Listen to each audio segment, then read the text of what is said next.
ಸಚಿವರು ಅಸೆಂಬ್ಲಿಯಲ್ಲಿ ಇದ್ದಾರೆ. ನಾನು ಈಗ ಮುಖ್ಯಮಂತ್ರಿಗಳನ್ನ ಭೇಟಿ ಆಗ್ತೀನಿ, ತಂದೆಯವ್ರನ್ನೂ ಭೇಟಿ ಆಗ್ತೀನಿ. ಸೊ ಏನು ರಾಜೀನಾಮೆ ಪ್ರಸ್ತಾವ ಬರ್ತಾ ಇದೆ ಅದನ್ನು ನಾನು ನಿಮ್ಮ ಟಿ ವಿ ಮುಖಾಂತರ ನೋಡಿರೋವಂಥದ್ದು. ಸೊ ಅದರ ವಿಚಾರ ನಾನು ತಂದೆಯವ್ರನ್ನ ಮತ್ತು ಮುಖ್ಯಮಂತ್ರಿಗಳನ್ನ ಭೇಟಿಯಾಗಿ ಅದೇನಿದೆ ಮಾಹಿತಿ ಎಲ್ಲಿ ಹೇಳಿದ್ದಾರೆ ರೀ. ಸರ್ಕಾರದ ಸಚಿವರಿದ್ದಾರೆ, ಯಾವ ಗುಂಪಿದೆಯಪ್ಪ? ಸರ್ಕಾರ ಇದೆ, ಸಚಿವರಿದ್ದಾರೆ, ಎಲ್ಲ ಗುಂಪು ಅಂತ ಏನಿಲ್ಲ. ಅಲ್ಲ, ನಿನ್ನೆ ಸುರ್ಜೇವಾಲಾಗೆ ಒಂದು ದೂರು ಕೊಟ್ಟಿದ್ದಾರೆ ಸರ್ ಕಾಂಗ್ರೆಸ್ ಕಾರ್ಯಕರ್ತರು. ಅಂದ್ರೆ ರಾಹುಲ್ ಗಾಂಧಿ ಅವರು ಮತಗಳತನದ ಪರವಾಗಿ ಮಾತನಾಡಿದ್ರೆ, ರಾಜಣ್ಣ ಅವರು ಅಗೇನೆಸ್ಟ್ ಮಾತನಾಡಿದ್ದಾರೆ. ನಮ್ದೇ ತಪ್ಪಿದೆ ಮಾತಾಡಿದ್ದಾರೆ, ನಮ್ದೇ ತಪ್ಪಿದೆ ಅಂತ ಹೇಳಿದ್ದಾರೆ. ಅಗೇನ್ಸ್ಟ್ ಎಲ್ಲಿ ಮಾತಾಡಿದ್ದಾರೆ?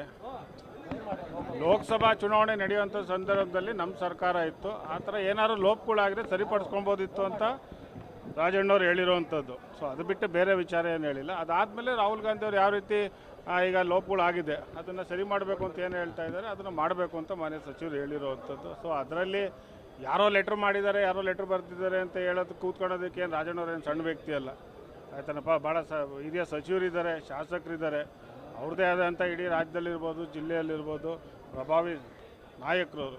ಅದರಿಂದ ಏಕಾಏಕಿ ಈಗ ತೆಗಿಯೋಕ್ಕೆ ಬರೋದಿಲ್ಲ. ಸೊ ಏನೇ ಇದ್ರು ನಾನು ಮುಖ್ಯಮಂತ್ರಿಗಳ ಹತ್ರ ಭೇಟಿ ಆಗ್ತೀನಿ.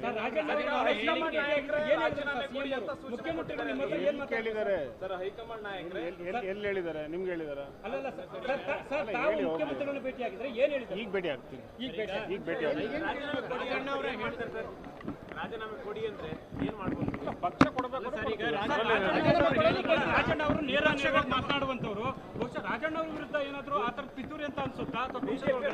ನಾನು ಮುಖ್ಯಮಂತ್ರಿಗಳನ್ನ ಭೇಟಿ ಆಗ್ತಾ ಇದ್ದೀನಿ, ಭೇಟಿಯಾಗಿ ಸಂದೇವ್ರನ್ನೂ ಭೇಟಿ ಆಗ್ತೀನಿ. ಅದಾದ್ಮೇಲೆ ಏನಿದೆ ಮಾಹಿತಿ ವಿಪಕ್ಷಗಳು ಬಳಸ್ಕೊಳ್ತಾ ಇದ್ದಾವೆ ರಾಜಣ್ಣ ಅವ್ರ ಹೇಳಿಕೆ. ಒಂಚೂರು ಮಾತಾಡ್ತೀನಿ.